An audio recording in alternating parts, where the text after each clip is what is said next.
Ladies and gentlemen, good evening. Excuse me, I will speak in English in courtesy of our international guests. Actually, it is with great pleasure that I'm presenting tonight's concert in tribute to the outstanding acclaimed director, Youssef Chahine. As many of you might know, I started my career at the age of 19 as his assistant and apprentice.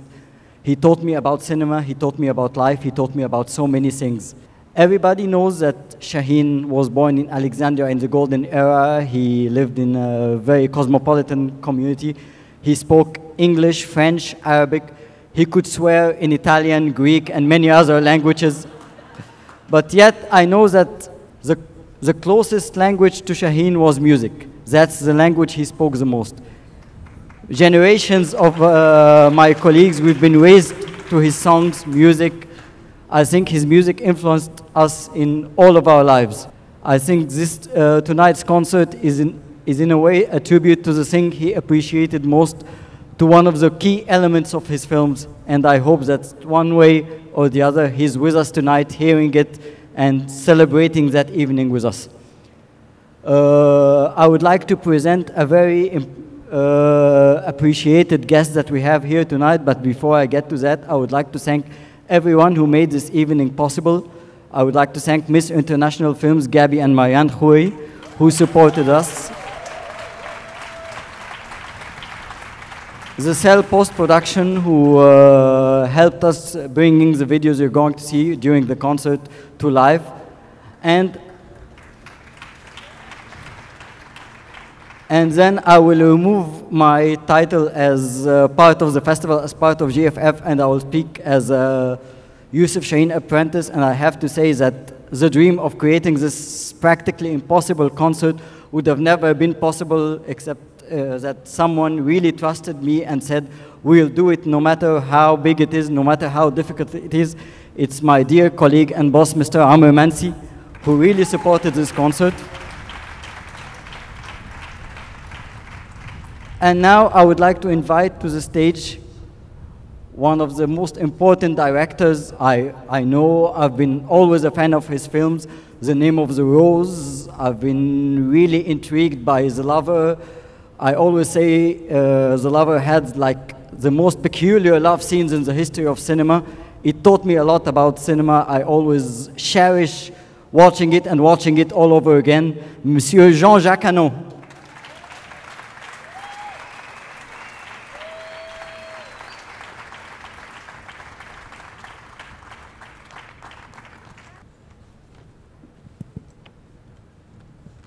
Thank you very much for this nice introduction. Well, you may know that although most of my movies have been in English, I'm a French guy. One thing the French are good about, we're good about cooking, we're good about cheese, we're good about romance, but we're also very good at aggregating anyone that speaks French and has talent. And that person becomes French. So you may not believe that, but for many, many years, I believed that Youssef was a French guy. Because he was always, I would see him in parties in Paris or in festivals around the world, and he was always close to the French ambassador. And he was speaking perfect French. And the French were always very proud of his movies. He was very popular in France, but very respected by the French politicians. And to this day, I frankly don't know if he was only Egyptian or if he had also the French nationality. I don't know. What I know, he was a very charming man, and I am very, very glad to say that it's a great honor for me to be in front of, for the moment, no orchestra. But like him, I love music. And I know one thing also, which is very touching to me, is that, you know, the French, we have three words.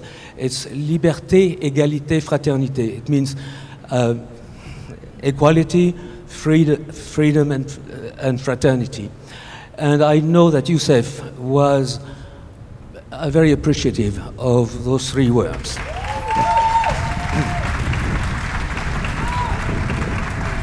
So listen, I'm not here to make a speech about him. I just wanted to be personal and to say how honored I was when I was a younger filmmaker to shake his hand so many times in my country. So thank him for speaking such good French.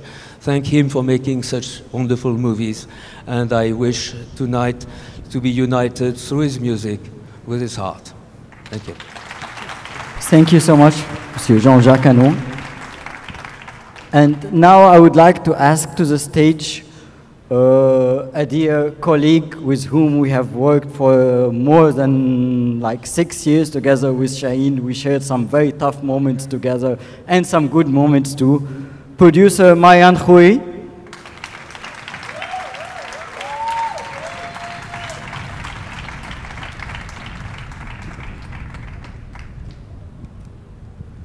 ما سمعتش يا غايب حدوتة حتتنا، عن قلبي كان هايب من حلوة حتتنا.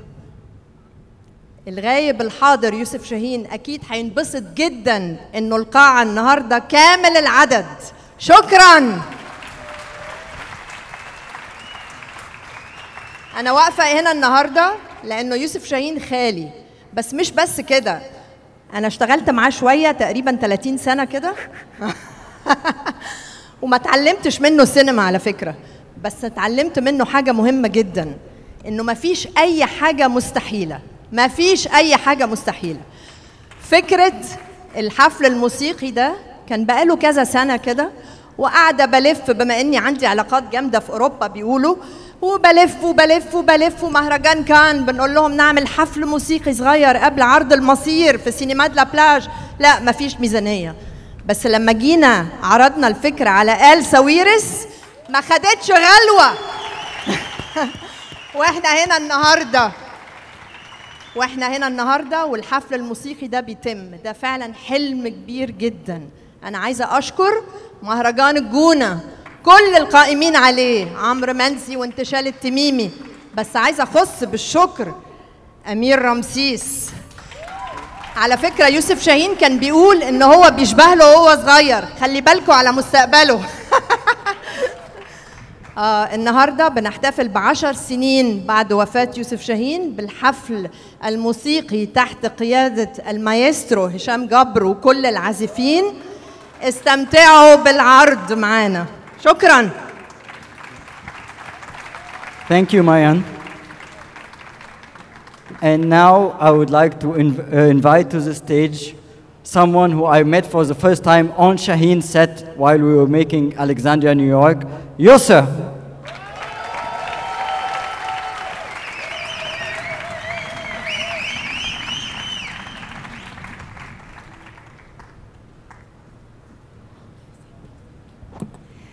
مساء الخير، مشرفينا النهارده ومنورينا كلكم.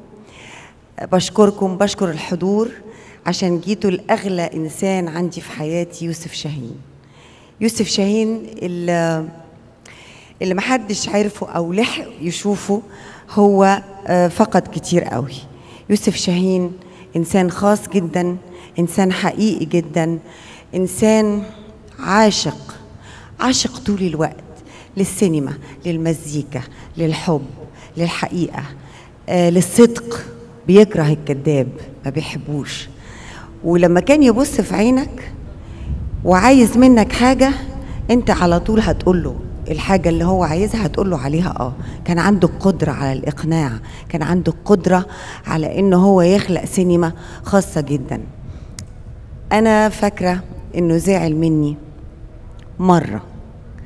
مرة علشان كان عايزني أشتغل معاه في فيلم معين، مش هقول هو إيه،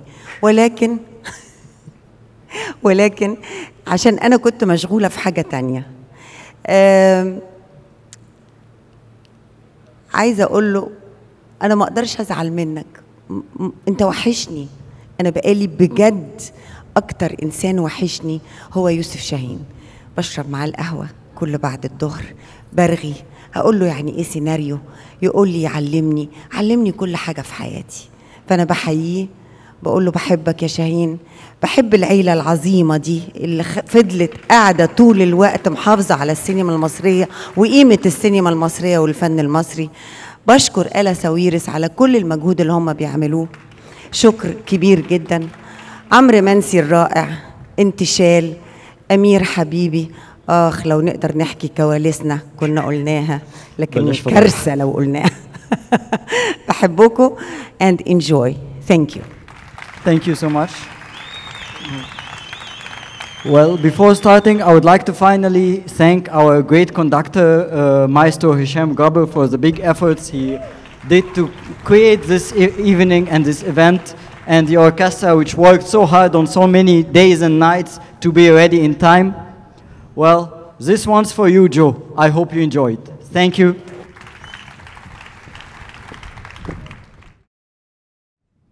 أنا قريت إنه الإنسان محتاج تملي لحد قريب منه، يبوسها من حين لآخر أو حتى حضن، وإلا تحصل له تشوهات ذهنية ملهاش حل. ولما اتنين بيقولوا إحنا لبعض يا أستاذ، ما بيقولوهاش وهم ناويين يأجلوها لحد ما يعجزوا. إحنا لبعض يعني دلوقتي الآن حالا فورا.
شمس أحلامنا، نبص قدامنا على شمس أحلامنا، نلقاها بتشوف السحاب الجميل،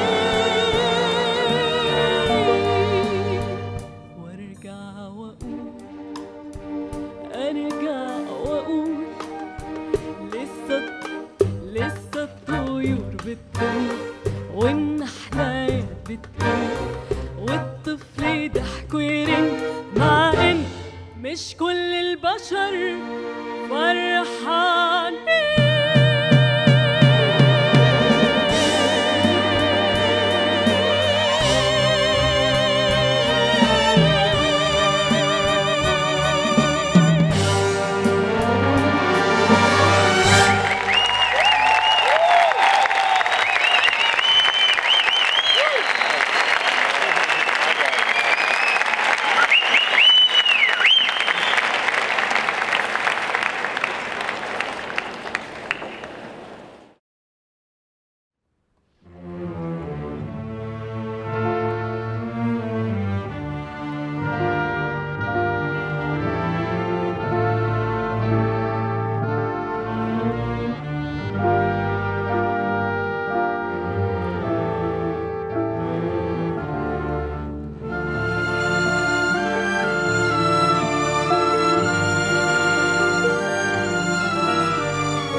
عن الرياضيات، عن الكيمياء،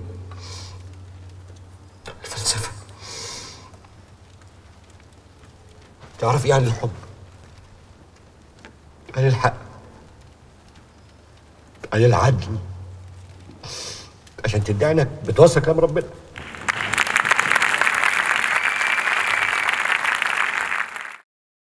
وزي ما علمتيني ان العلم في الغربة وطن والجهل في الوطن غربة، واكدت لك انني هرجع لك، هرجع لوطن العلم والإنسانية والحب.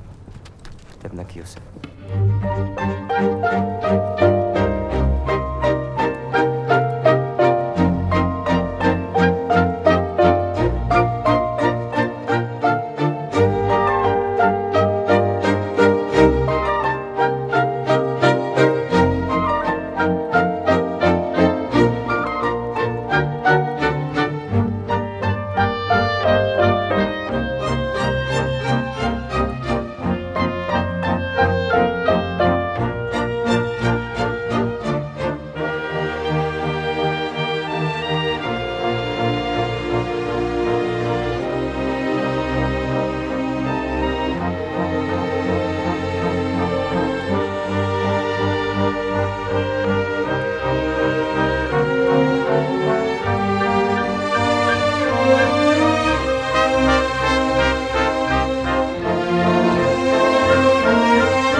ولا يهمك، بكتب لهم اغنيه هتجيب اجلهم. حاسب للاغاني تجيب اجلك انت.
أبا ابعتني مصر بلد النور أتعلم. عاوز تبعد عن أسود إخواتك، تبعد عني سنين. أروح للنور يا أبا، لمصر بلد العلم، بدل ما اندفن هنا في الرمل وأفضل تايه.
ما حدش في البلد لا عرفني ولا كلمني.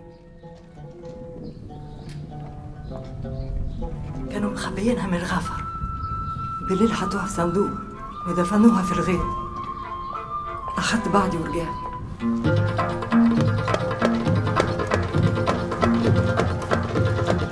ما سمعتش يا غايب حدودة حتتنا عن قلبي كان هايب حلوة حتتنا هايب لكن طمعان يا حرام يا حرام على الغايب شبعان لكن عطشان اللي غابوا كان على باله مجنون حبيبي والهان قام واقف وقال عليك تسقيف يا جدعان.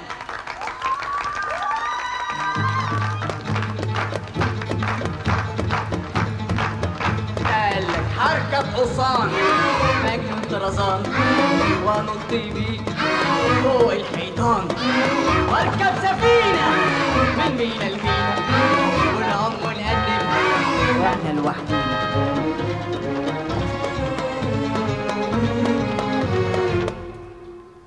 تحت النطرة حركة خطرة تحت النطرة حركة خطرة ونروح بعيد فلس مكان.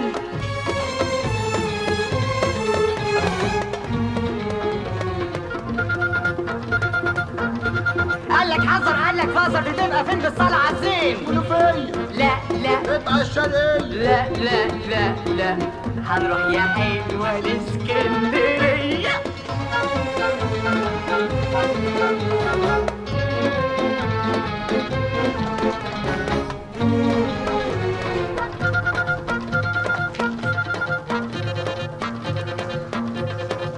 ما سمعتش يا غايب حدوتة حتتنا عن قلبي كان هايب من حلوة حتتنا هايب لكن طمعان شبعان لكن عطشان مجنون حبيبي والهان. لكن هي تتقل وتقول مين انت؟ ما اعرفش. لكن هي تتقل وتقول اخس. سلم على فندم.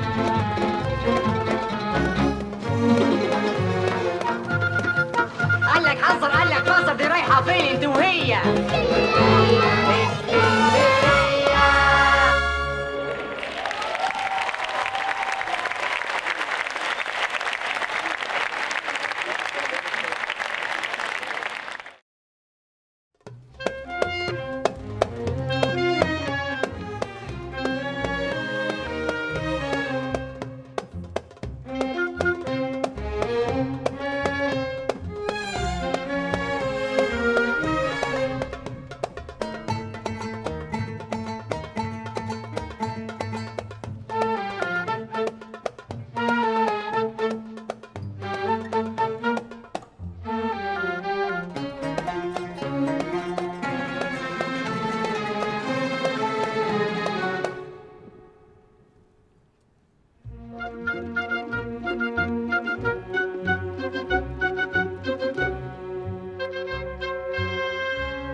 So we have to know what the word civilization means. And then we could say first world, third world, then. The third world, Jesus Christ, I've been around 7,000 years. And we've proven that we were civilized 7,000 years ago. Are we so underdeveloped? That's not civilization. Civilization is how do you contact the other people? Do you know how to love? Do you know how to care? This is civilization.